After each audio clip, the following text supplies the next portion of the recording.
Dar inicio a la tercera charla que tenemos sobre empleo público. Ha sido la introducción previa de los procesos en la Asamblea, la parte fiscal, y entramos hoy a la parte de empleo público con el doctor Marcos Amador Tenorio. Es abogado, especialista en Derecho Laboral y Seguridad Social. Es una persona de amplia experiencia en el área, conciliador y mediador de conflictos. Posee un posgrado en arbitraje, máster en Derecho Laboral y Seguridad Social, doctor en Derecho Laboral, es profesor universitario, además es capacitador del Colegio de Abogados y de la Asamblea Legislativa. Ha sido presidente del Consejo Nacional de Salarios. Actualmente es el presidente de la Comisión de Derecho Laboral del Colegio de Abogados. Trabaja en el Departamento de Servicios Técnicos y Jurídicos de la Asamblea Legislativa y asesora comisiones legislativas en temas de procedimiento. Además es conferencista internacional en el tema, ha servido y conoce, yo diría que de primera mano, muchos procesos como los que hemos estado conversando, desde la reforma procesal laboral y otros. Ha participado en distintos momentos en la negociación con sectores y yo creo que sin más introducción vamos a dejar a Marco a que inicie. Tenemos todo el tiempo que requiera y que ellos aguanten también, pero que nos permita, digamos, desarrollar con amplitud el tema y bienvenidos a todos los compañeros. Muy buenas tardes, noches a todas y a todos. Primero que nada agradecerle a Rita, a la colega Rita Díaz, la oportunidad de estar aquí con ustedes en esta actividad y expresarles que efectivamente hay una especial participación de este servidor en los temas laborales últimamente en la Asamblea, toda vez de que me corresponde hacer los informes técnicos jurídicos de todos los proyectos de ley que tengan que ver con el tema laboral y el tema de seguridad social, y entre ellos pues obviamente la reforma procesal laboral, que como ustedes saben, podríamos empezar por ahí con el tema de la reforma procesal laboral que se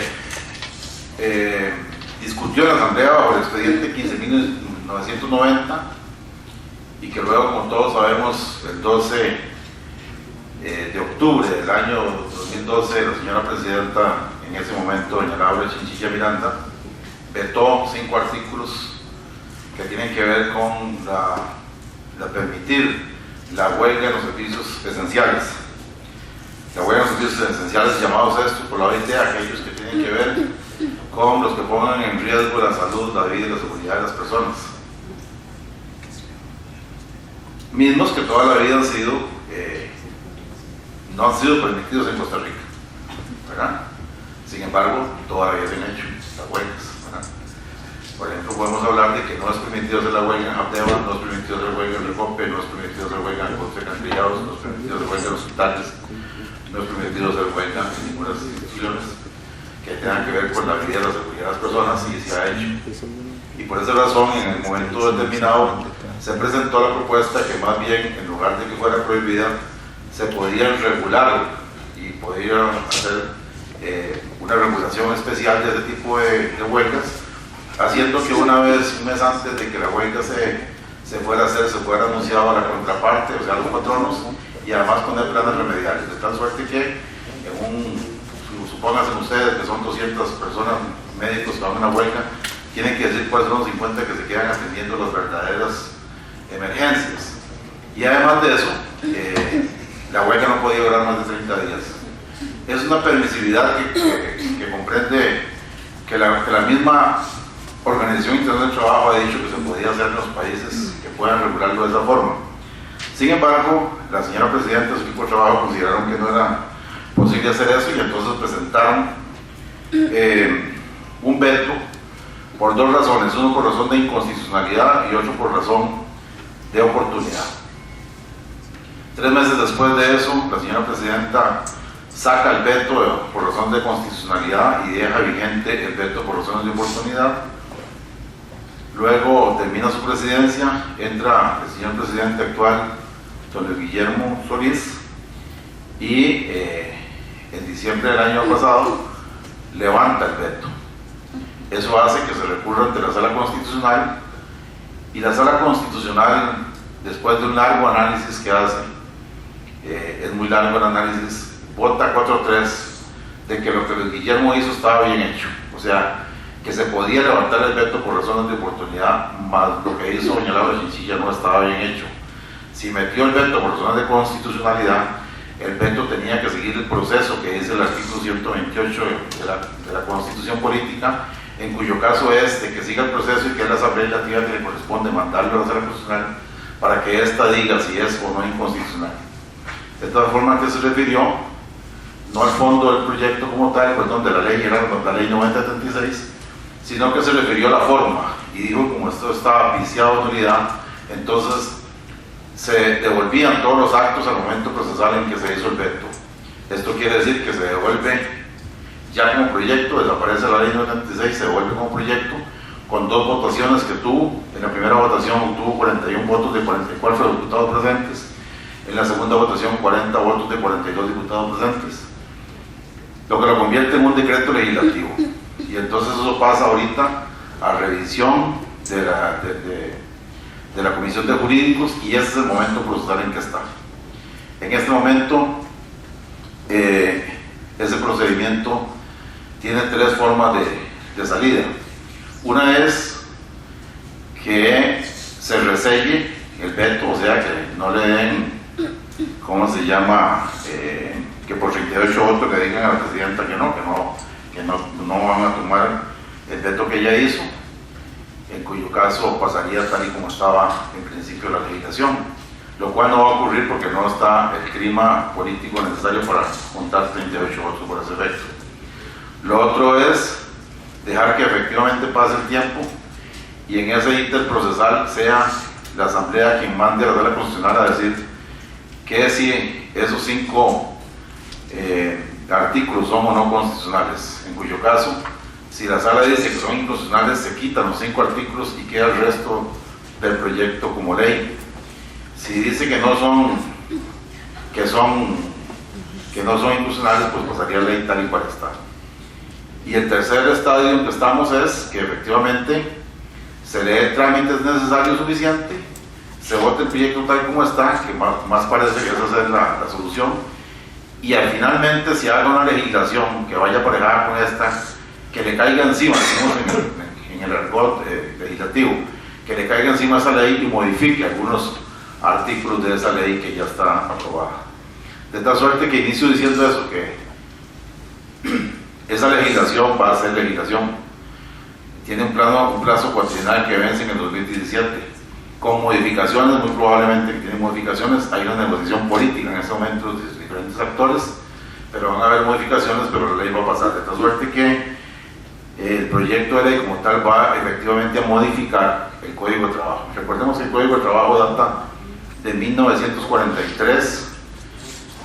La Organización Internacional del Trabajo ha venido pidiéndole a Costa Rica una modificación, además pidiendo que se haga un código procesal laboral. Costa Rica lo que plantea es una reforma al proceso laboral que queda inserto en el mismo Código de Trabajo, pero es una necesidad urgente en el país. Desde la caída de los muros de Berlín, etcétera, en la globalización, el mundo se transforma, el mundo del trabajo sobre todo.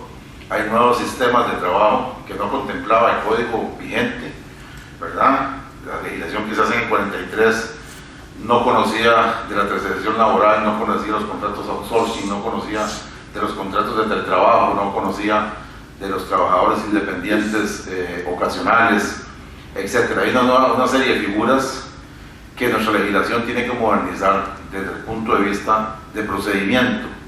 Y además procedimientos muy largos, muy arcaicos, todo totalmente escrito, sin un verdadero respaldo a los trabajadores, tomando en cuenta que el derecho del trabajo se diferencia de las demás ramas del derecho, precisamente porque tiene un principio protector que se regula en el artículo 17 del Código de Trabajo, que es aquel artículo que logra que ante una disparidad comprobada entre un patrono y un trabajador, el trabajador pueda ser subido a través de la legislación para poder una disputa en igualdad de condiciones con el patrono. Si el patrono tiene una subordinación jurídica que le da la posibilidad de mandarlo, regresar a su empresa, etc., la legislación le da la posibilidad al trabajador, a través del artículo 17, con un principio protector que nos habla de tres elementos: de la condición más beneficiosa, de la norma más favorable y el estudio operario. Y eso hace entonces que siempre, ante dos legislaciones, se escogerá siempre la que más le favorezca al trabajador. Ante dos situaciones diferentes, se escoge la que más le favorezca al trabajador, y ante la duda se favorezca al trabajador. Igualmente hay una reversión de la carga de la prueba, en virtud de lo cual los patronos tienen que probar casi todo en un juicio, y al trabajador le corresponde probar básicamente el contrato de trabajo, y le corresponde probar las horas extraordinarias si las ha ganado, y el resto prácticamente el patrono. Eso hace entonces que la legislación laboral tenga una protección especial a los trabajadores. ¿Por qué? Porque estamos ante una desigualdad de armas, se llama en la doctrina, y eso hace entonces que el derecho del trabajo sea bien importante para esos temas. Dicho eso, así como preámbulo, podríamos entrar entonces en el tema del empleo público. Partimos del principio. Me estoy basando en dos documentos que traigo acá, uno que está en PowerPoint facilitado por mi buen amigo Hernán Rojas, director del Servicio Civil, que ustedes lo vieron ahí, por eso lo voy a usar con todo y el logotipo de ellos, porque además ya es un documento público, fue utilizado en el Congreso Internacional de Derecho del Trabajo que organizamos el 1 de octubre en el Colegio de Abogados. Y luego en estos gráficos y filminas que yo hice en un momento determinado, con fundamento en el Instituto Nacional de Estadísticas y Censos, que sirvió de marco un poco a mi tesis doctoral en materia laboral, porque efectivamente mi tesis trata sobre el empleo público. Empezar diciendo entonces que Costa Rica, hasta antes de la Constitución del 49, no tenía un sistema o un régimen de empleo público, sino que los empleos básicamente en materia pública eran políticos. Cada vez que un gobierno o que un partido diferente quedara, desaparecía todo el staff prácticamente de empleados públicos y nombraban empleados públicos que fueran allegados al partido, lo que hoy llaman peyorativamente los pegabanderas. Y eso hizo que entonces, después de la revolución del año 48, y más específicamente con la creación o la llamada de parte de don Pepe Figueres para hacer una constituyente, en el año 49, la Constitución del 49 establece, a través de los artículos 181, 182 y 183, que se cree un servicio civil para regular el empleo público, de tal forma que haya una carrera profesional. Y esa carrera profesional va a ser regulada por un servicio civil que a la vez crea una serie de pluses o incentivos salariales a efecto de que las mejores personas, las más preparadas, las más capacitadas, estén en el servicio público, porque para empezar, el servicio público se inserta al servicio público de las personas a base del principio de idoneidad. Esto quiere decir a base de las personas más capacitadas que comprueben con certificaciones, vaya a decir, con títulos académicos, su capacidad y su preparación. Y además de eso, crea la posibilidad de que anualmente las personas, a través de una calificación de sus jefaturas, tengan la posibilidad de un aumento conocido como anualidad. Y se crean muchos pluses salariales que luego vamos a ver más adelante. Me parece a mí que el problema estuvo en que la misma Constitución, con el mismo rango, crea la autonomía de instituciones. Hay dos autonomías muy fuertes: la autonomía de la Caja de Seguro Social en el artículo 73, que era una autonomía especial de la Universidad de Costa Rica. Recordemos que la Universidad de Costa Rica nace con la Revolución Social de los años 40, con Calderón Guardia, Manuel Mora y Monseñor Zanabria. Hasta los años 40 Costa Rica no tenía universidad, ¿verdad? Sino que, para contar esta historia que no conocen, cuando desaparece la Universidad de Santo Tomás, que era la que teníamos allá en 1890, los jóvenes costarricenses de aquella época, primero que nada, éramos un pueblo absoluta y netamente campesino, muy poco acceso a la educación, muy pocos colegios de secundaria, y los jóvenes, para ir a la universidad, tenían la posibilidad de escoger dos carreras fundamentalmente. Se crea la Normal de Heredia para que las mujeres, así con género, estudiaran para maestras, y el Colegio de Abogados, que ya existía, asume la cátedra de Derecho que tenía la Universidad de Santo Tomás, y entonces para que los hombres varones estudien Derecho. Y esa es la razón por qué este es un país de abogados y maestros, ¿sí? Siendo de esa forma, entonces, no había forma de estudiar otra carrera. Solo la oligarquía cafetalera, la gente de mucho dinero, mandaba a sus hijos a estudiar fuera del país, y a estudiar fundamentalmente dos carreras: o estudiaban medicina en Europa, o estudiaban ingeniería en Massachusetts, en Estados Unidos. De esa parte de la oligarquía cafetalera, ahí sobresale el doctor Calderón Muñoz, que manda a su hijo, el doctor Calderón Guardia, a estudiar medicina en la Universidad de Lovaina, en Suiza, una universidad católica. En el mismo tiempo, hay un indígena cartaginés brillante que está estudiando para ser sacerdote, que también se podía también como otra profesión ser sacerdote, y tan brillante que es, lo mandan a estudiar a Europa también, un doctorado en teología. Ese es el doctor Monseñor Víctor Manuel Zanabria. Estos dos personajes de la historia, hasta ese momento el mundo se debatía entre dos corrientes de pensamiento político. Por un lado, con la Revolución Francesa de 1789, se crea un sistema político liberal, absolutamente liberal, en donde nace, por ejemplo, entre otras instituciones, la capacidad de la voluntad, de tal suerte que la gente pueda contratar de acuerdo a su voluntad y de acuerdo a... no habían diferencias entre trabajadores y patronos, no había un derecho laboral establecido específicamente, sino que sencillamente se consideraba que la mano de obra era mercancía, simple mercancía. Y esa liberalidad dice: todo por el Estado, nada entre el Estado no se meta en nada, cada quien en pagar las multitas se la juega como pueda. Bueno, ahorita en Costa Rica hace muy poco tiempo nace un partido con ese pensamiento, que es el Partido Movimiento Libertario, ¿verdad? La absoluta libertinaje. En ese mismo proceso histórico, en 1917 se da la revolución bolchevique en Rusia, con algunos pensadores como Carlos Marx, Engels y algunos otros, que tienen una línea de pensamiento totalmente diferente. Es todo dentro del Estado, nada fuera del Estado, todo para el Estado, lo que se conoce como comunismo. Y esa línea de pensamiento, el mundo se debate entonces en esos años de 1900 entre dos corrientes. Y por primera vez la Iglesia Católica interviene en la cuestión social. Y entonces la Iglesia Católica interviene con una encíclica papal, que es la encíclica Rerum Novarum de León XIII. Empecemos diciendo, porque no saben qué es una encíclica. La encíclica papal es un escrito que hacen los papas, presuntamente por interpretación divina del Espíritu Santo, y los papas más o menos de un problema determinado, en un momento histórico determinado, dicen lo que supuestamente Jesucristo hubiera dicho si estuviera materialmente con nosotros en la tierra.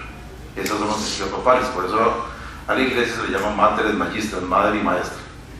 Y desde esa perspectiva entonces se recopilan ahí, en ese documento de la Rerum Novarum, los principios cristianos de justicia social.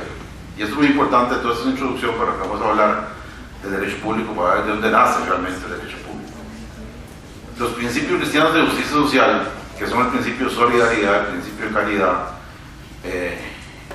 el principio de renunciabilidad de derechos, el principio de protección a la madre, a la mujer desvalida, al anciano desvalido, a los niños, etc., nacen de ese principio cristiano de justicia social.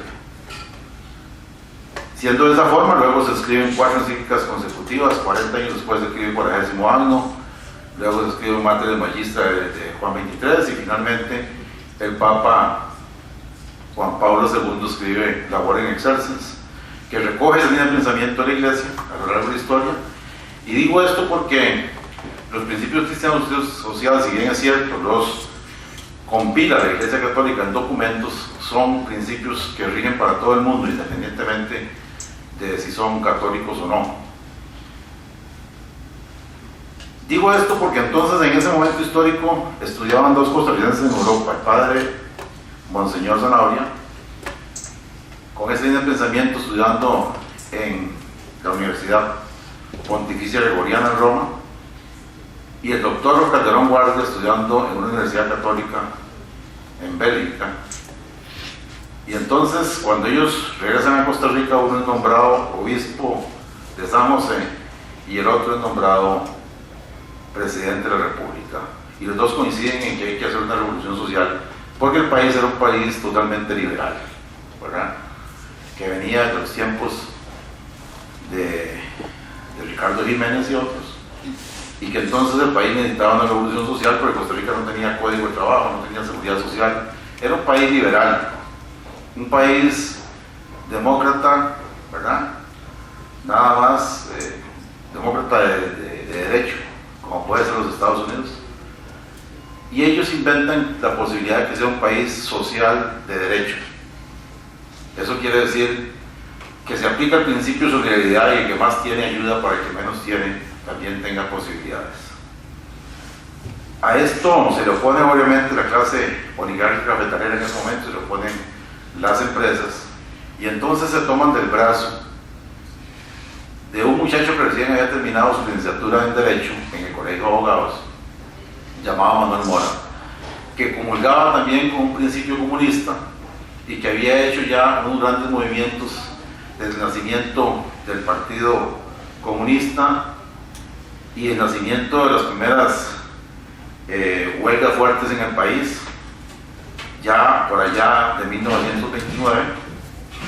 Y entonces, de esa forma, don Manuel Mora empieza a ayudarle para atraer la fuerza de los trabajadores a que le ayuden con estas ideas revolucionarias sociales a estos 2 personajes de la historia.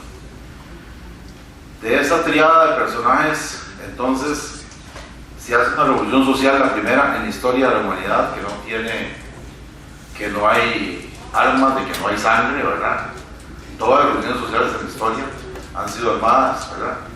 La revolución bolchevique, la revolución francesa, la revolución del 48 en Costa Rica, la revolución del 59 en Cuba, la revolución 79 en Nicaragua, todas, con excepción de la revolución del 40 en Costa Rica, que es una revolución pacífica. De ahí nacen 4 instituciones importantísimas para el país. Nace la Universidad de Costa Rica, 1941. Nace la Biblioteca Nacional. Quiero decirles a los jóvenes que eso es muy importante. No había rincón del vago en esa época, ni había computadoras, y entonces para estudiar había que ir a una biblioteca porque nadie tenía los recursos para comprar todos los libros de una profesión cualquiera que esta fuera. No había copy-page, había que ir a hacerlo con un lapicito y luego pasar un cuaderno de vida o poder estudiar, así se estudiaba. Aunque ustedes parezca mentira. Y luego nace también la Caja Costarricense del Seguro Social, ¿verdad? No la Universidad de los Seguros, la Universidad de los Seguros de don Pepe Figueres, años después. Y nace para los efectos nuestros el Código de Trabajo. O sea, nace una revolución en materia laboral porque no había, para esa época, no había salario mínimo, no había jornada máxima, no había vacaciones, no había absolutamente nada. Nuestros antepasados, nuestros padres y abuelos trabajaron en bajas condiciones, eran oferta y demanda, era capacidad de trabajo. Y de esa forma nace incluso El aguinaldo en Costa Rica nace años después, en 1952 precisamente. Nace por un diputado que impuso una ley, la ley 2412, que es el diputado, en ese momento diputado Luis Alberto Monge Álvarez, que luego fue presidente del país, que crea entonces el aguinaldo en Costa Rica. Dice los historiadores que la Navidad en Costa Rica desde el 52 era que los chiquitos a las 12 de la noche los levantaban para rezar el rosario, los daban a huevos y los mandaban a acostar, esa es la Navidad. Y que a partir del 52, con la creación del aguinaldo, se pintó una sonrisa en todos los chiquitos de este país, ¿verdad? Por eso dice ese historiador que Luis Alberto Monge es el verdadero Papá Noel de Costa Rica, que esta pancilla le pusieron porque era como Papá Noel. Después, eso lo cuenta él en forma muy jocosa el historiador Esta serie de elementos que tenemos entonces empieza Costa Rica a tener, ya en los años 40, es una regulación en materia laboral. Pero no tenía una regulación en materia de gobierno desde el punto de vista de trabajo, desde el punto de vista de empleo público. Y es ahí cuando volvemos otra vez al momento histórico en que se crean, a través de 191, 192, 193, este régimen de empleo público, ¿verdad?, que empieza a ser administrado, pero que en esa misma forma, les decía, se dan autonomía a algunas instituciones. A la universidad que existía, a la Caja de Seguro Social, y autonomía a las municipalidades y autonomía a una serie de instituciones que van naciendo después, sobre todo sociales, que nacen con Don Pepe, como la creación del INPO, de asignaciones familiares, con Don Francisco Orich, luego el INA, etc. Y esa autonomía le permite entonces que cada una de las instituciones tengan una regulación especial, una regulación diferente a lo que ya está regulando el servicio civil. Por eso que aquí tenemos un problema enorme en este país en materia de empleo público, porque las instituciones empezaron a hacer sus propias legislaciones. Si bien es cierto la autonomía, dice la Constitución Política, hay autonomía administrativa pero no de gobierno, o sea, la Asamblea Legislativa puede tomar decisiones en materia de gobierno mas no de administración, y entonces empezaron a crear sus propias legislaciones internas y empezaron a crear pluses salariales, o más bien a aumentar pluses salariales desmedidamente con relación a lo que el servicio civil decía. Y de esa forma además se empezaron a negociar convenciones colectivas de trabajo que dieron en algunos casos abusos, que dispararon los pluses salariales y que hicieron que haya una dicotomía, una gran brecha entre los que, o entre una institución y otra con relación a cuánto gana una institución y otra, cuánto ganan los servidores de esas instituciones. Eso entonces nos lleva a otro elemento, y es lo que se discute actualmente en el país. Cómo es que algunos políticos, deshacer esos puestos. El problema no está en la cantidad de puestos que existen, el problema no está en las bases salariales que existen, el problema no está en los pluses que existen, el problema está en el ensanchamiento de bandas que hay entre la cantidad porcentual que se paga de pluses entre dos instituciones, y ahí es donde está el tremendo problema. Y luego quieren deshacer algunas convenciones colectivas.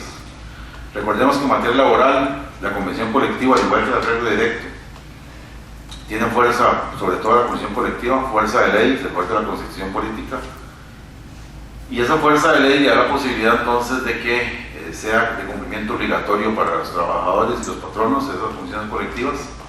Sin embargo, efectivamente han habido abusos en algunas instituciones, y yo no culpo aquí, decía la semana pasada en una charla que me tocó dar fuera del país, yo no culpo tanto a los sindicatos. A ver, esa es el alma de sindicatos, esa es pedir, ¿verdad? Culpo más a los corruptos que estaban del otro lado negociando, que por temas puramente políticos dejaron que se fueran y se dispararan unos pluses salariales desmedidamente.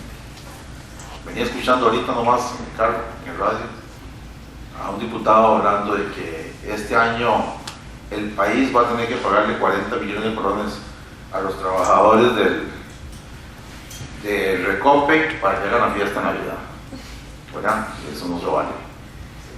Eso fueron negociaciones que hicieron en su momento, Pero ¿qué es lo que pasaba con esta negociación? Lo que pasaba sencillamente es que los gobiernos de turno negociaban pluses disparados sencillamente porque si no se negociaba amenazaban con la huelga, sobre todo en Habdeba. Y como estaba en año electoral, entonces al gobierno de turno no le convenía una huelga. Y entonces accedían a todo lo que los dirigentes sindicales solicitaban. Y más grave aún, se beneficiaban de los mismos pluses que ellos mismos negociaban. De tal suerte que hubo algunos presidentes ejecutivos, rectores, etcétera, que estaban por pensionarse y entonces negociaban pluses salariales para que la pensión les subiera de forma suficiente como poder ser tranquilos para la casa. Y hoy en día el reflejo de eso se está viendo en esos disparadores del gasto público. Decía que el problema no está en la cantidad de funcionarios. Un país como el nuestro, lo vamos a ver un poquito más adelante, bueno, vamos a entrar algunos datos mejor para ir viendo esto, y luego por favor me recuerdan para retrotraerme un poco en el tema. En esto que tengo, disculpen que no lo traen en cuadrito de PowerPoint por el mismo tiempo, que lo tomé de mi tesis, así, es muy reciente, 2015, hablando ya de población y de desempleo. Vamos a ver el tema propiamente de lo que es la población y el desempleo. Cuando estamos hablando de empleo público, estamos hablando de dos cosas diferentes. Una cosa es hablar de empleo público tal cual, y la otra cosa es hablando de pluses salariales y de salario, ¿verdad? Uno engloba al otro. Vamos a empezar por el que es más álgido en este momento. El Instituto Nacional de Estadísticas y Censos indican que la población de Costa Rica para el 2015 es de 4.83 millones de personas. El gráfico siguiente muestra la estructura poblacional por género y edad, y como se podrá apreciar, la estructura de la población por género es muy similar en los diversos grupos de edad. De la misma manera, se da una concentración mayor de población en las edades que oscilan entre los 15 y los 40 años de edad. Vean ustedes entonces en este gráfico cómo es que ustedes, los jóvenes, son la mayor cantidad de población. A ver si me... Vean aquí este gráfico. Esta población, estamos hablando de los 15 años aquí a los 40 años por acá, es este gráfico. Esta es la mayor cantidad de población del país. Y va descendiendo conforme desciende la edad, hasta personas de 99 años y más, que tenemos la mayoría, mucha gente esta en Guanacaste, en Nicoya. Pero la gran población son ustedes, los jóvenes. Y ahí que esto es un dato relevante para que los políticos presten atención a eso. La fuerza de trabajo en Costa Rica es cercana a los 2.3 millones. Cuando hablamos de fuerza de trabajo, es lo que se conoce en el mundo laboral como el PEA, personas económicamente activas, personas que pueden trabajar, que están en edad de trabajar. Esos 2.3 millones de personas para el primer trimestre de 2015, ese dato alcanzó 2.28 millones de personas, o sea, disminuyó un porcentaje. Vamos a ver un gráfico entonces, diciendo que para el 2015 habían un PEA de 2.052.208 personas ocupadas y 232.674 personas desocupadas. Esto es lo que llamamos el porcentaje de personas que no trabajan, ¿verdad? Que más o menos ronda el 10.1% de personas. Vemos en ese gráfico aquí los siguientes datos. La fuerza de trabajo del 2014, estamos hablando de trimestres del 2014, el tercer 2014, el cuarto del 2014 y el primer trimestre del 2015. El PEA estaba en 2.252.000 y se ubica aquí en el 2015 en 2.282.882 personas. Los desocupados eran en el 2014 204.463 y en el 2013 232.623. O sea, vemos una preocupación aquí como suben casi en 20.000 personas desocupadas.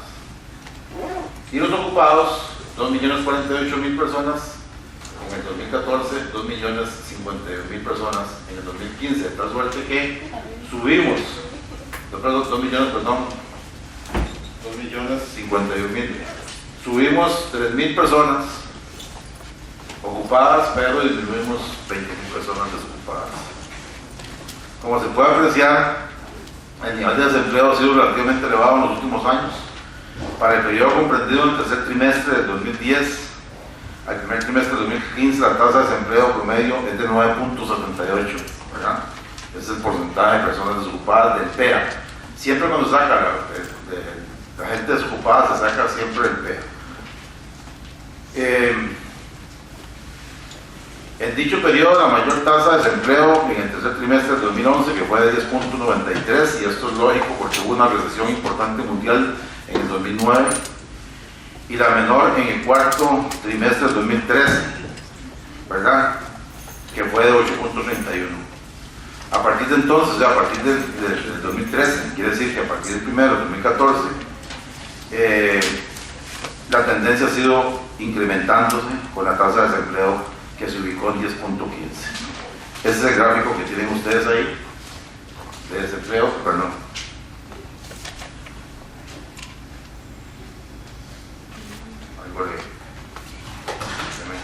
Deben arreglarlo aquí.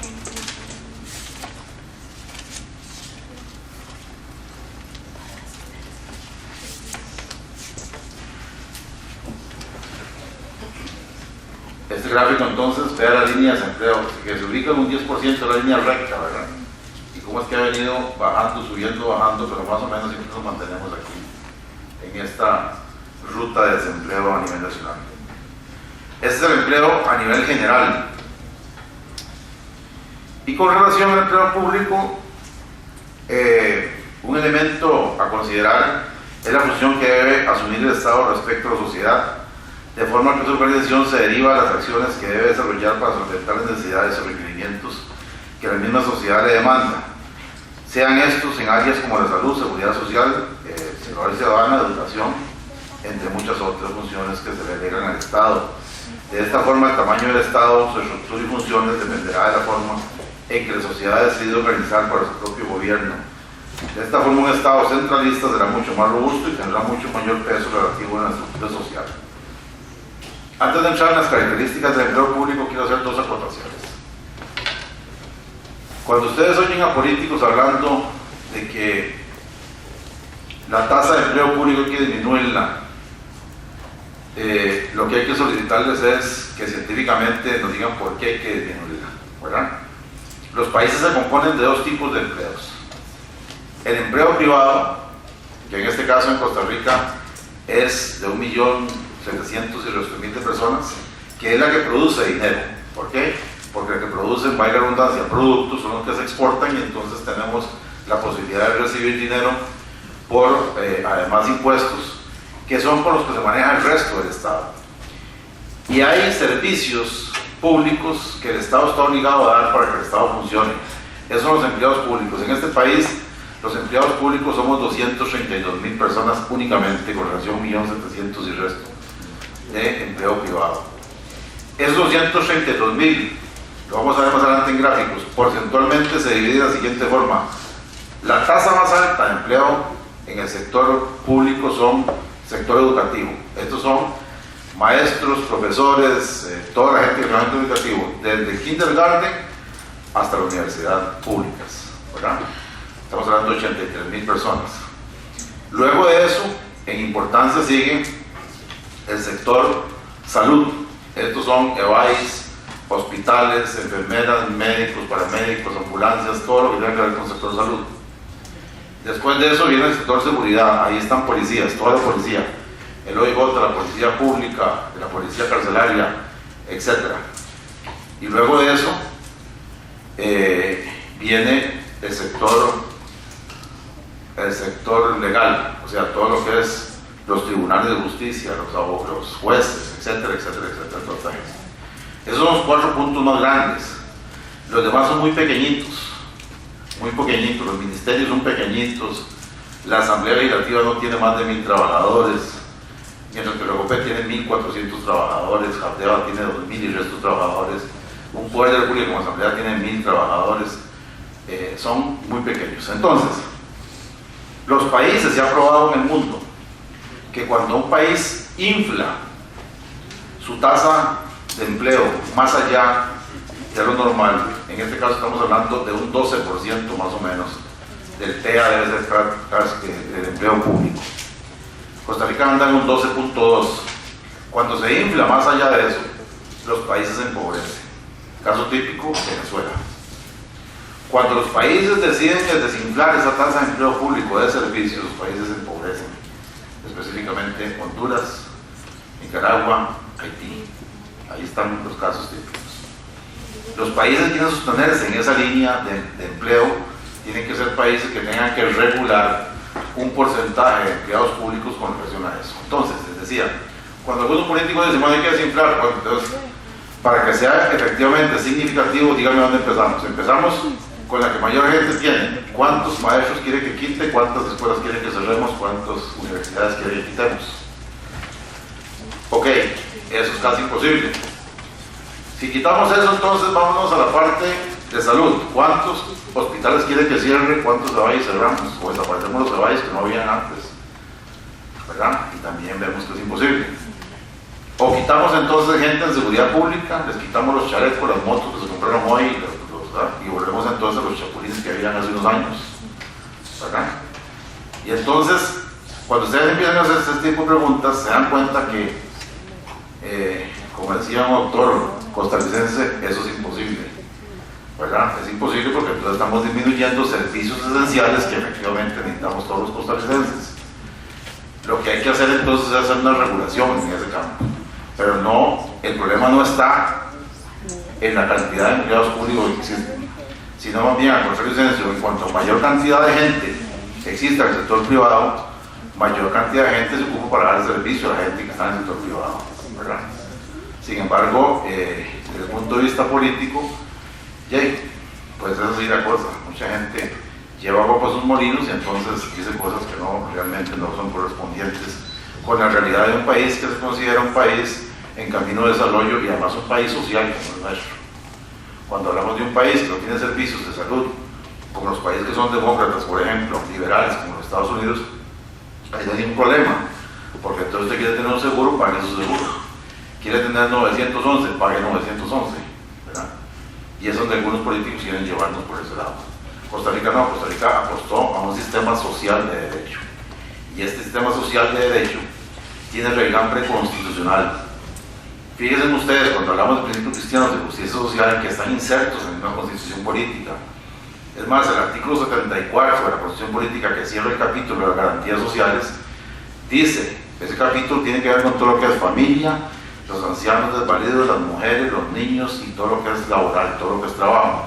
Y dice ese artículo, el capítulo que a este artículo se refiere, los derechos a que este capítulo se refiere son irrenunciables y no quita otros que se deleguen del principio cristiano de justicia social, ¿verdad? Artículo 34 de la Constitución Política. Amarrado a este está el artículo primero del Código de Trabajo. El Código de Trabajo inicia diciendo: el presente código regula derechos y obligaciones de patronos y trabajadores como ocasión del trabajo de acuerdo a los principios cristianos de justicia social. El artículo 11 del Código de Trabajo dice que los derechos a que este código se refiere son irrenunciables, ¿verdad? Vemos entonces cómo el país apuntó por crear un Estado social de derecho que tenemos que protegerlo a toda costa, y se protege a través de esas garantías sociales. ¿Cuáles son las garantías más importantes en materia laboral? Bueno, las garantías, por ejemplo, de que hay un desestímulo para que los muchachos estén trabajando. Entonces se permite el trabajo a muchachos de 15 años a 18 años, ¿verdad? Pero se les estimula al empresario diciendo que tiene que pagarle las 8 horas, pero que solamente trabaja 6. Amarrado a eso, entonces se crea un programa de Avancemos para que las familias que necesitan la plata de esos muchachos sean resarcidos a través del Estado. Se crea entonces, cuando hablamos de trabajo, no es trabajo, estamos hablando de trabajo remunerado. Porque déjenme decirles a ustedes, jóvenes, que el trabajo se aprende en la casa. Ahí se aprende a trabajar. Es muy lamentable ver a veces un montón de chiquitos chineados que cuando vienen a la universidad no tienen experiencia, no saben trabajar. ¿Y por qué no saben trabajar? Nunca les enseñaron a trabajar, ¿verdad? Hay que aprender a tender la cama, a hacer mandados, a limpiar los zapatos, a recoger regueros, a recoger basura, a chapear el patio. Así se aprende a trabajar. Y así se aprende a trabajar en equipo. No les gusta mucho, pero no importa. Así es la realidad. Y entonces el trabajo no remunerado, el trabajo remunerado es el que está desincentivado para que se aplique, pero no el trabajo que se debe aprender en la casa. Esos elementos que tenemos entonces, que voy mezclando una cosa con otra si no han dado cuenta, es para ir entendiendo cómo es que funciona el Estado desde el punto de vista del empleo público. Esos elementos que apostó Costa Rica a la seguridad social es para decirle al país, para decirle a los políticos del país que tenemos un Estado social de derecho que no se vale desinflar. Porque hay algunos políticos que quieren, le escuché a un diputado un día de estos diciendo que la única forma de quitar aquí las filas en la Caja de Seguro Social era mandar a todos los enfermos a la Clínica Bíblica y Católica y que con la plata de la Caja de Seguro Social le paguen a esa gente, ¿verdad? Cosas por el estilo. De tal suerte que hay un grupo de gente que quiere desinflar el Estado y esas son las razones de fondo. Las características, volvemos al tema del empleo público. Las características del empleo público, producto de las políticas de control de gasto y del contenido de crecimiento del sector público a nivel de empleo público se ha mantenido muy estable en los últimos años. Por su parte, el sector privado se ha encargado de abastecer el crecimiento, la oferta laboral.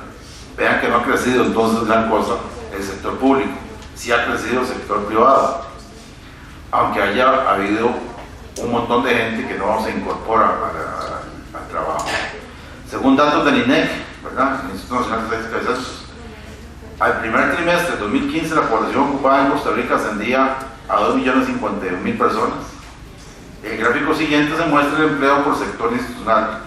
Así, del total de empleos para el primer trimestre de 2015, la cantidad de trabajadores del gobierno general corresponden a 230.914 empleos. Estos datos son del 2015. Vean ustedes, están un poco muy pequeños. Vamos a tratar de...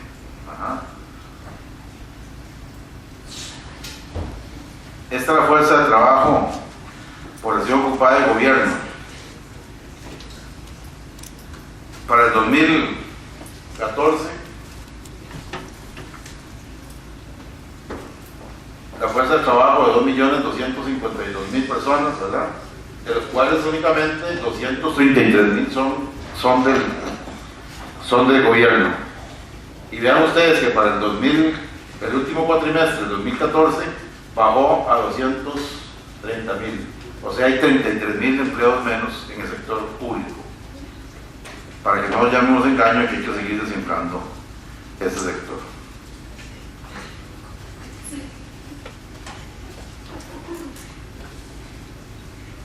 Vamos a ver.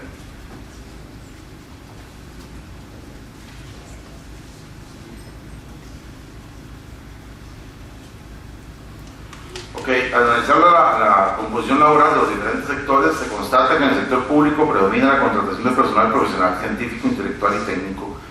Sumado a esto, un 53% del total de funcionarios del sector público, mientras que en el caso del sector privado apenas alcanza un 14%. ¿Qué quiero decir con esto? Miren, en el Congreso Internacional del Derecho del Trabajo yo dije que a mí me parecía que era temerario que algunos políticos dijeran, incluyendo un periódico muy importante del país, que si comparamos los salarios del sector público con el sector privado, son muchísimo más elevados del sector público. La razón de ser de estos que están comparando, disculpen el costarriqueñismo, chayotes con uvas, están comparando la totalidad de trabajo del sector público con la totalidad de trabajo del sector privado. Claro, cuando vemos que en el sector público el 53% de los trabajadores son profesionales y que en el sector privado únicamente el 14% son profesionales, entendemos que hay una diferencia salarial. ¿Qué es lo que ocurre? ¿Qué es lo que se necesita ahí? Lo que necesitamos es comparar efectivamente sector por sector, o sea, profesionales con profesionales, trabajadores no calificados con trabajadores no calificados, y de esa forma vamos a entender cómo es que no tienen razón quienes dicen que están más inflados los salarios del sector público o del sector privado, porque además en materia de profesionales del sector privado se esconde una planilla muy importante, ¿verdad? Y es que en el sector privado, en la clase ejecutiva, no necesariamente lo que se reporta a la Caja de Seguro Social es lo que ganan esas personas. porque entran en un grupo de trabajadores ahora, con la apertura comercial, entran en un grupo de trabajo que tienen remuneraciones no salariales. Eso es lo que los gringos llaman attached admin, que no tiene traducción al español. Y lo que pasa es que a esos trabajadores se les da una tarjeta de crédito abierta, se les da carro financiado, se les da un bono final de año, etc. Y eso no entra en la planilla de la Caja de Seguro Social. Mientras que en el sector público todo tiene que entrar a la planilla. ¿Por qué tiene que entrar a la planilla? Porque el sector público se maneja por un principio constitucional, que es el principio o el bloque de legalidad, que está regulado en el artículo 11 de la Constitución Política y el artículo 11 de la Ley General de Administración Pública. Y esos artículos dicen que los empleados públicos son simples depositarios de la ley, no pueden hacer aquello que no está establecido en la ley.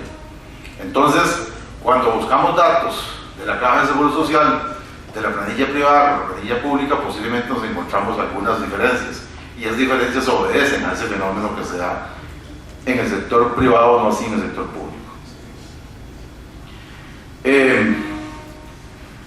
En el sector privado, el 53% de los trabajadores se clasifican en ocupaciones de agricultura, oficiales, operarios y artesanos, operadores de instalaciones, máquinas y ensamblajes, ocupaciones elementales. Estas mismas categorías del sector público suman 14%. Vean que únicamente en el sector privado hay un 53% de empleados de ese sector no calificados, mientras que en el sector público se suman un 14%.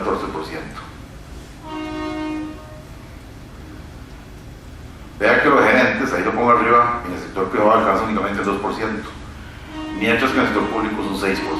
Los gerentes, estamos hablando de ministros, en el sector privado, de ministros, diputados, viceministros, etc. Este pastel que está aquí refleja lo siguiente, los voy a leer acá por colores, que no vas a identificarlo. En ese color verde aquí abajo están los técnicos y profesionales de nivel medio. Esta es la ocupación ocupada salariada por sector institucional según el grado ocupacional. Vean, son profesionales. Un 17% son profesionales de nivel medio. En el morado está el personal de apoyo administrativo, que son trabajadores de servicios y vendedores de comercio y de mercados. Eso es un 27%. En el otro pastel grande de la cota están los profesionales científicos e intelectuales, que son un 36% del sector público.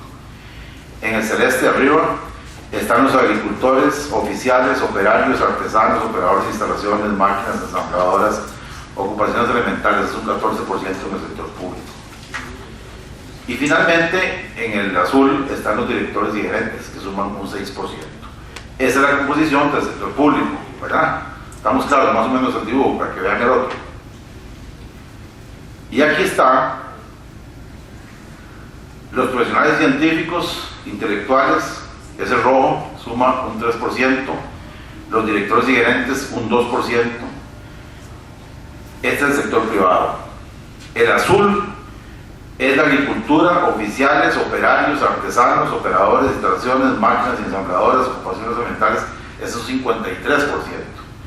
El morado es el personal de apoyo administrativo, trabajadores de servicios y vendedores de comercio y mercados, eso es un 31%. Vean ustedes, si sumamos el pastel azul con el pastel morado, nos damos cuenta que la gran masa de trabajadores del privado son trabajadores, sin ninguna muy poca preparación académica. Eso hace que sumamos un 84% de ese sector.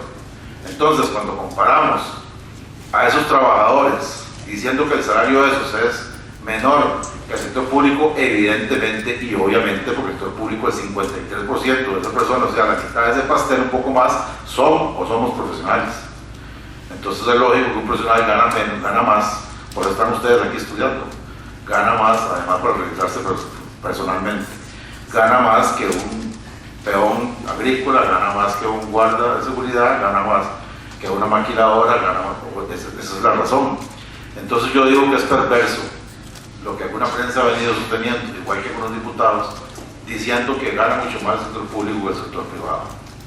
Y para eso entonces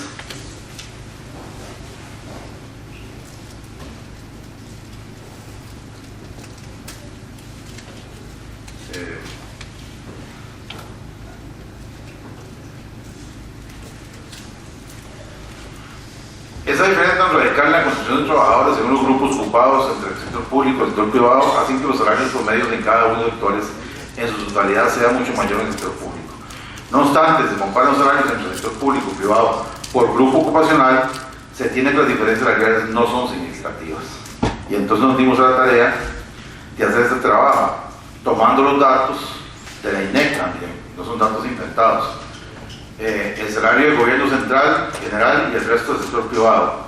Según la información del INEC, el mayor nivel de salario por hora es pagado a directores y gerentes que laboran para organismos internacionales. En este caso, el pago promedio para las personas ronda los 10.000 colones la hora. En el citado rango de directores y gerentes, el menor salario se paga en el denominado gobierno general, cuyo monto es de 7.500 colones por hora. Vamos a ver este gráfico, igual se los voy a ir leyendo aquí porque se ve un poco chico ahí en la pantalla. Esta es la población ocupada salarial del país, con ingresos conocidos en la ocupación principal e ingresos promedio por hora, por sector industrial según grupo ocupacional. Esto es para el primer trimestre del 2015.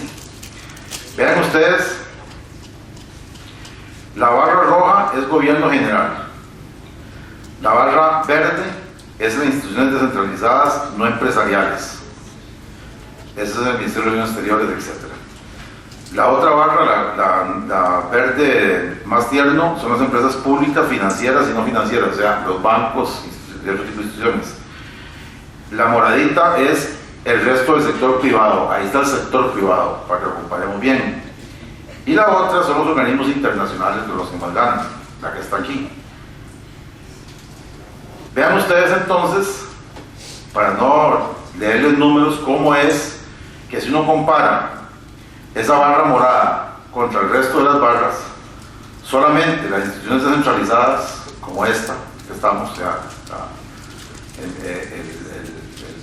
la Universidad de Costa Rica, o algunas instituciones descentralizadas, o sea, autónomas, ganan un poquito más, ¿verdad? Estamos hablando más o menos de 1.000 colones por hora más con relación al sector privado en ese mismo rango de categorías profesionales.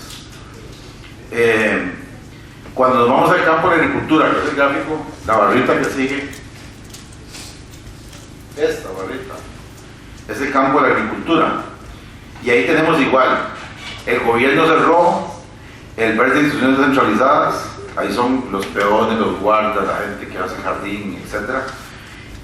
Las empresas públicas, y el resto del sector privado, que es el morado. Ahí sí, el sector privado está mucho más bajo, porque el sector privado no tiene los pluses que tienen los trabajadores, que aunque sean de ese nivel, tienen algunos tipos de pluses como anualidades, ¿verdad? Y entonces ahí sí tienen razón, ahí está un poco más bajo en el sector privado. Cuando hablamos de técnicos medios, ahí igual vemos como la barrita morada, que es el sector privado, tiene una diferencia que no es muy grande, es exactamente de 1.000 colones con el resto del sector gobierno. Cuando hablamos del personal de apoyo, ¿verdad?, que es la que sigue, igual siempre el personal de apoyo de las instituciones públicas siempre son personas con alguna preparación académica técnica. Son la gente que asiste en los equipos de cómputo, la gente que da los equipos, la gente que asiste con este tipo de cosas, que es muy poco, dicho sea de paso, en el sector privado, pero que el sector privado no tiene ninguna preparación académica, sino que se han ido haciendo ahí, que empezaron de mensajeros, después tuvo una minusvalía y entonces pusieron a manejar la fotocopiadora, etc. Y luego tenemos unos gráficos ahí no específicos. Lo que queremos concentrarnos es fundamentalmente en este primer gráfico, para deshacer la teoría de que entre los profesionales, ¿verdad?, ganan más en el sector privado que en el sector público. ¿Por qué? Porque la mayoría de los profesionales están en el sector, la mayoría de trabajadores del sector privado del sector público están en esa categoría, pero están comparando barras diferentes, y eso es lo que yo quiero llamar la atención únicamente en este momento. Ok. Las características del empleo público en Costa Rica. De acuerdo con un documento que se llama Rectoría Política en el Empleo Público Costarricense, esta estructura fue tomada de ese documento, que es de la Dirección General del Servicio Civil en el área de desarrollo estratégico, una unidad de investigación y desarrollo del 2011. Dice que las instituciones públicas se encuentran estructuradas en 3 niveles que responden a su naturaleza jurídica según la norma vigente. A continuación describen dichas estructuras y las tenemos en un gráfico. Son estructuras de primero, segundo y tercer nivel. En el primer nivel están el Poder Legislativo, que incluye la Contraloría General de la República y la Defensoría Habitante. Recordemos que la Defensoría y la Contraloría son entes, ¿verdad?, que dependen de la Asamblea Legislativa, que todos tienen el poder de regulatorio, el poder de defensa. Luego está el Poder Ejecutivo con el Presidente y los Ministros, el Poder Judicial y el Tribunal Supremo de Elecciones. En el segundo nivel, que se llama nivel de instituciones descentralizadas, están las instituciones autónomas, semiautónomas, empresas públicas estatales, empresas públicas no estatales, entes públicos, etc. Y en el tercer nivel están los 81 municipios y los órganos adscritos a los consejos municipales, como son empresas municipales y órganos municipales.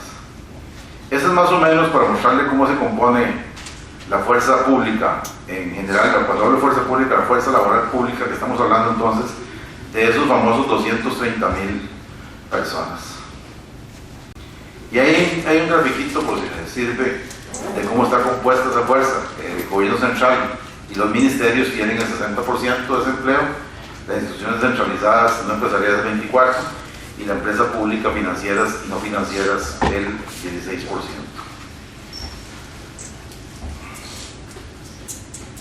Ahí hay un pastel, más o menos, que también habla de la misma composición.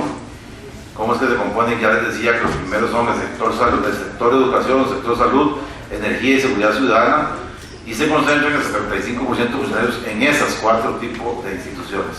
Y el total de los 37 gentes están en la función pública del sector gobierno en general. Por eso decía, cuando vamos a decir, les vamos a decir, bueno, de esas personas, vean que solo el MEP tiene 214,000 personas de las 280,000 empleados públicos. Bueno, ¿cuánta gente reportamos? Ahí está el MEP con un 82%, la Universidad de Costa Rica un 10%, la Universidad Nacional un 3% y el resto de universidades con un 5%. Estamos hablando de universidades públicas. Cuando entonces nos quieren decir que es que hay que reportar personal, díganme entonces a dónde lo reportamos. Voy a dejar por aquí estos gráficos porque, para que no se vayan todos, me den solo, ¿verdad? Porque los veo como están saliendo mucho. Así es que, básicamente, estos son los datos que tenemos. Y ahora, nada más para cerrar esta participación, alguna composición. Vean ustedes que la Dirección General de Servicios Civiles, este documento que estoy usando, que no es de mi autoría, lo hizo mi buen amigo y coterráneo, director general de Servicios Civiles, don Hernán Rojas.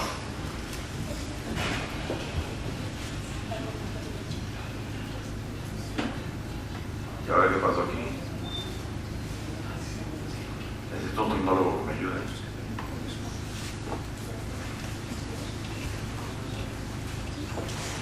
¿Quién me puede ayudar aquí un momentito? Así aprovecho para tomar un poquito de agua, con permiso.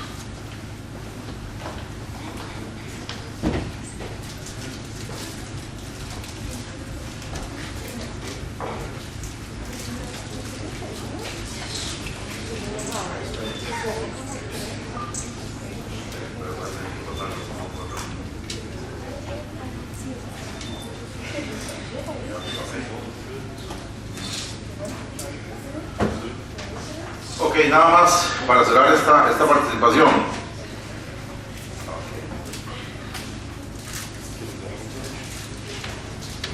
Para cerrar la participación quiero nada más decirle cómo está la estructura del empleo. Ya esto es empleo público, ¿verdad? Esto está propiamente dedicado a los salarios y a la composición del empleo público, sino del empleo público en general.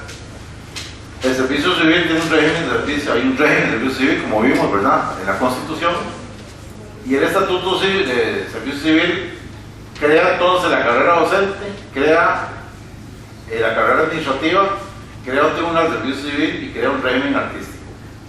La Dirección General de Servicio Civil es del 28 de junio del año 53. Y aquí está el modelo de cómo es que se regula el servicio civil. Hay una estrategia planteada de organización de trabajo, de gestión de empleo, de gestión de rendimiento, de gestión de compensación y de gestión de desarrollo, gestión de relaciones humanas que componen todo el servicio civil. Y el empleo público, fíjense ustedes que precisamente cuando hablábamos hace un rato de que la Constitución crea el servicio público, pero a la vez crea instituciones autónomas, hace que entonces todas se enmarquen dentro de un estatuto diferente, ¿verdad?, que les favorezca más, y dejan únicamente al servicio público, que es aquí donde deberían estar todos los servidores públicos, únicamente con un 14% de todo el personal. O sea, solamente 47 de esos regímenes se encuentran regidos por el servicio público, ¿verdad?, que son, dicho de paso, los que ganan menos con relación a los cruces salariales, con relación a las instituciones autónomas. Por eso las instituciones autónomas están más altas económicamente que el resto de los funcionarios públicos. Y aquí están los poderes de la República, los órganos legislativos, los órganos electorales, 18 ministerios, 84 órganos adscritos a los ministerios, los órganos adscritos a la presidencia, instituciones autónomas, órganos adscritos a instituciones autónomas, instituciones semiautónomas, empresas públicas estatales, empresas públicas no estatales, entes públicos, entes administrativos de fondos públicos, las municipalidades, las universidades públicas y los consejos municipales. Hay una dispersión. Vean ustedes que existen 53 cruces salariales que se adicionan los salarios base de las diversas instituciones del título 1 y 81 que se pagan al título segundo, que es el docente.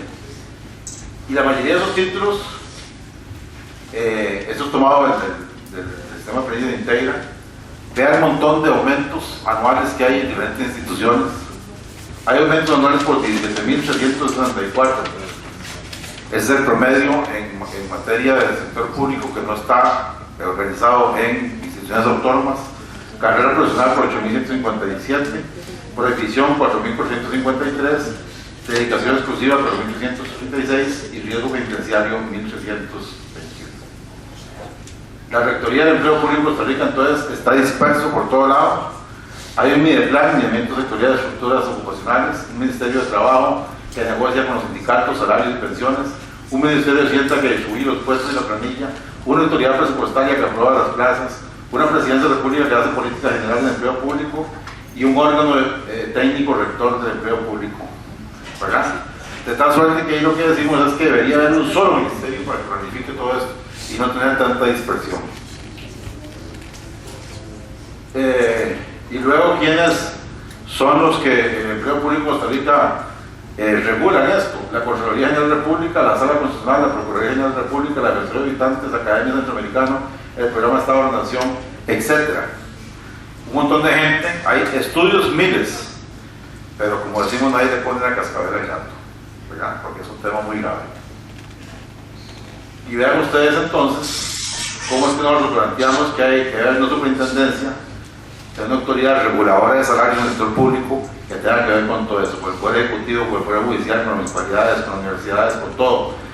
Se propone entonces que haya una superintendencia que regule todo eso para que no sea tan dispar y que entonces haya un empleo público, con eso termino, un empleo público que efectivamente cumpla dos objetivos: uno, que sea eficiente, y dos, que no cree tanta disparidad a veces odiosa.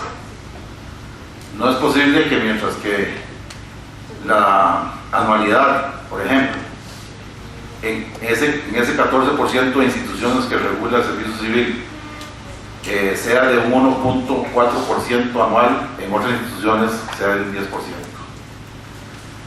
No es posible que mientras que la prohibición en un lado sea de un 55%, en otro lado sea un 75% del salario. No es posible que vía convención colectiva a algunas instituciones se les permita que las personas se pensionen, que cuando se retiran se les dé la cesantía por todos los años de trabajo, y el Código de Trabajo, en su artículo 29, dice que es únicamente los últimos 8 años laborados. La Sala Constitucional ha venido regulando eso diciendo que son máximo 20, ¿verdad? Pero lo que decimos nosotros es que debe haber una paridad ni tan arriba, pero tampoco sea hasta 8 años, porque hay la oportunidad que los sindicatos puedan negociar mejoras, pero que no sean tan disparados.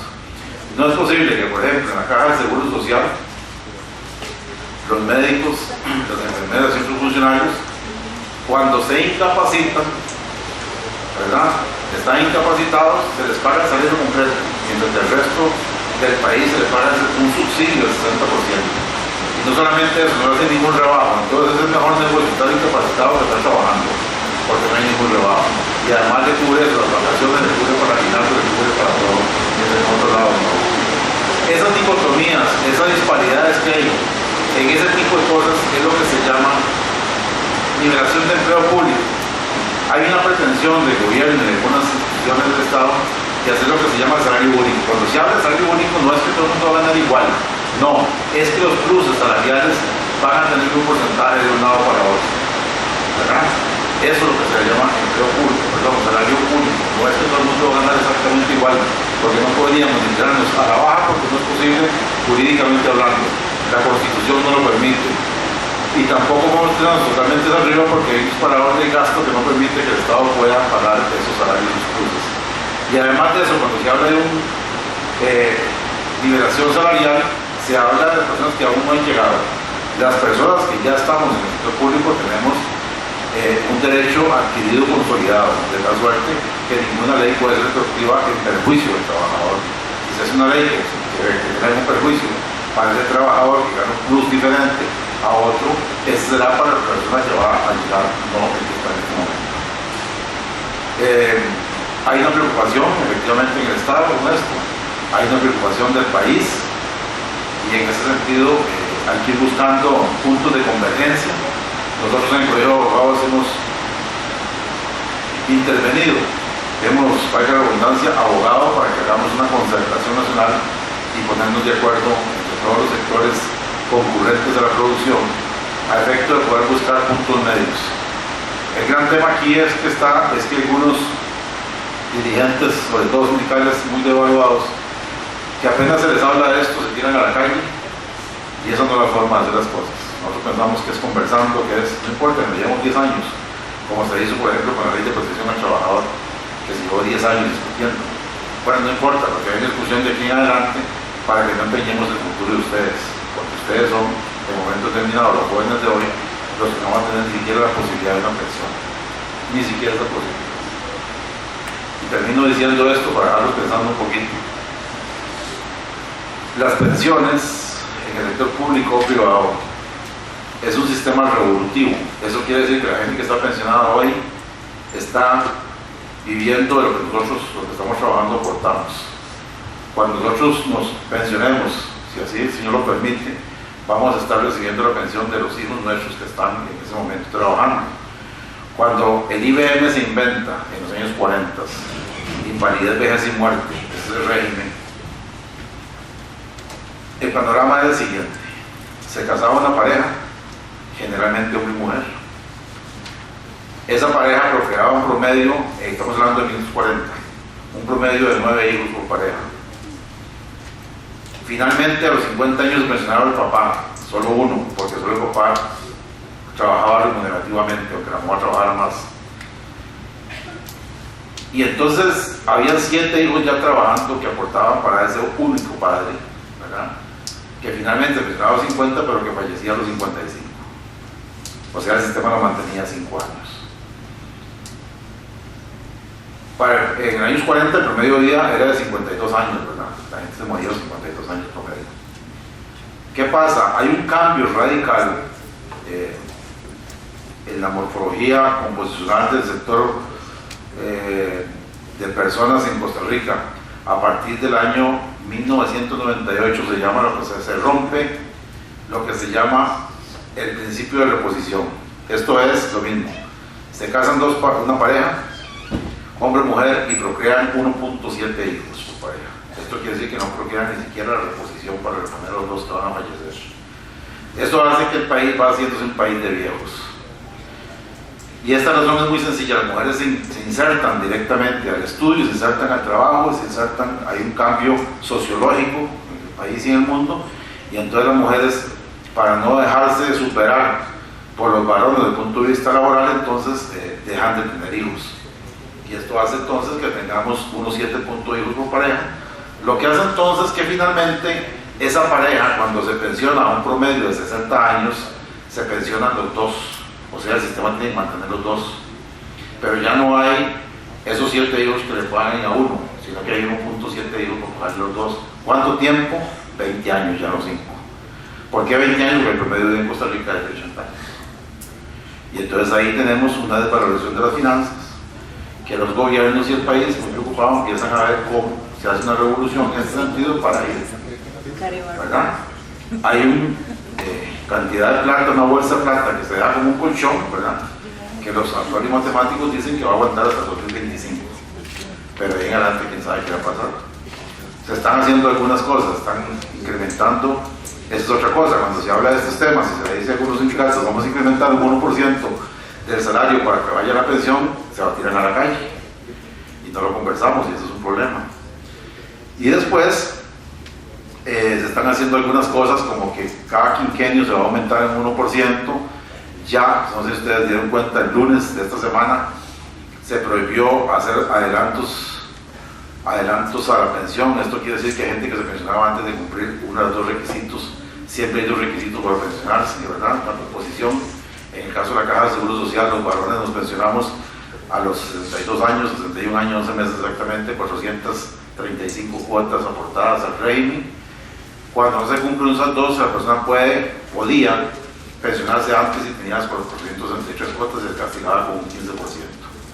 Las mujeres se pensionan a los 59 años y 11 meses con 380 cuotas y también tenía posibilidad de antes se podían pensionar si tenían las cuotas y se les rebajaba un porcentaje.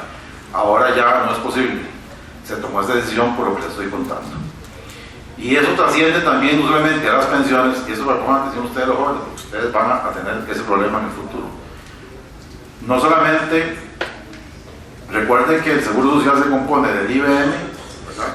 Invalidez, vejez y muerte, y EM, enfermedad y maternidad.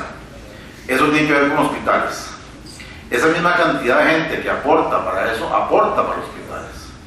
El último dato que tenemos del 2012 de la Caja de Seguro Social dice que un 15% de las personas hospitalizadas son personas mayores de 65 años, o sea, personas de tercera edad. Pero ese 15% consume el 45% de las finanzas hospitalarias. Por regla 3, y haciendo una perspectiva, si vamos a ser cada día más viejos, según se dice en el año 2035, ese 15% va a subir a un 32%. Y por regla 3 se va a consumir casi el 90% del presupuesto hospitalario. Entonces, ¿qué vamos a hacer? Ahí lo dejo pensando. Muchas gracias.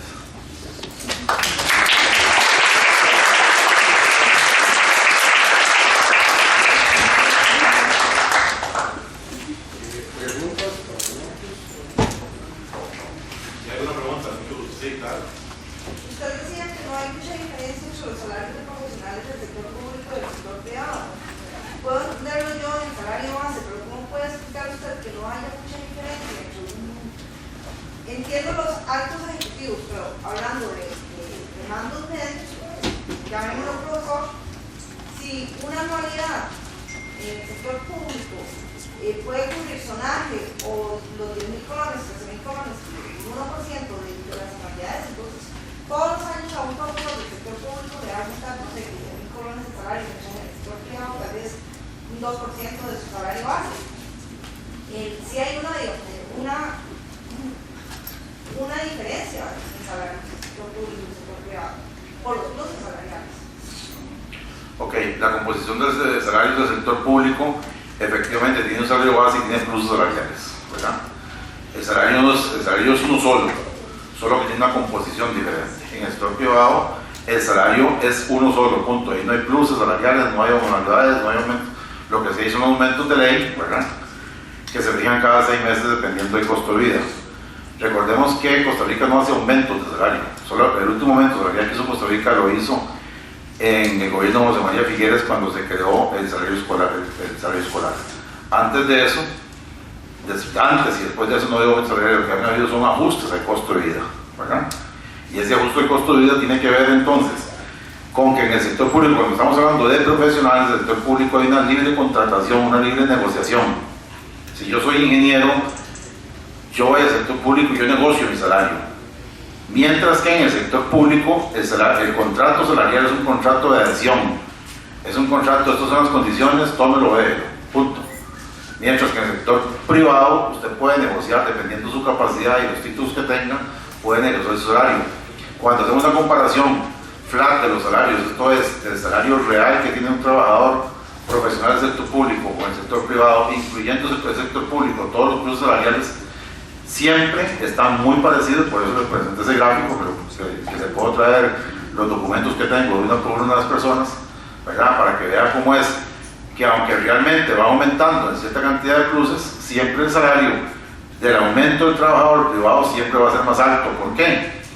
Porque un trabajador del sector privado, por ejemplo, un ingeniero, entra ganando 1.400.000 colones, mientras que en el sector público un ingeniero gana 600.000 colones base. Y a eso se le pliegan los cruces salariales que lo hacen ganar 1.400.000 igual que él. Cuando venga el aumento, ¿verdad? El aumento que se le hace al sector privado, al sector público, se le hace a la base y entonces aumenta un porcentaje, mientras que se le hace sobre todo el salario. Entonces siempre se van a estar siempre para esos dos, porque vamos a aumentar básicamente 1.400.000 de aquel versus los 650 de este. Esa es la diferencia.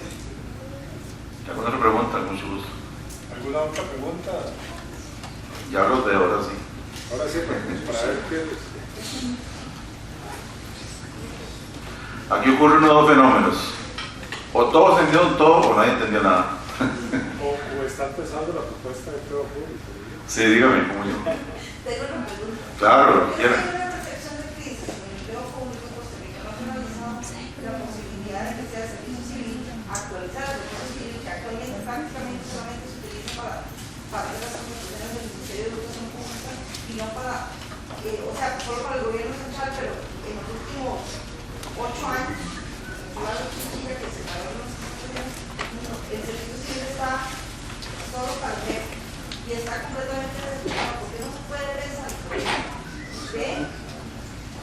de modernizar el servicio civil? Es correcto, esa es la propuesta del señor director del servicio civil, que es crear una superintendencia para que regule todos en todo el país.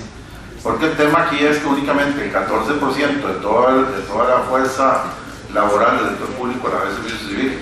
Y ese fenómeno obedece a lo que les dije al principio, obedece a que se han ido creando instituciones autónomas con su propia regulación y se han salido del servicio civil. ¿Por qué sale del servicio civil?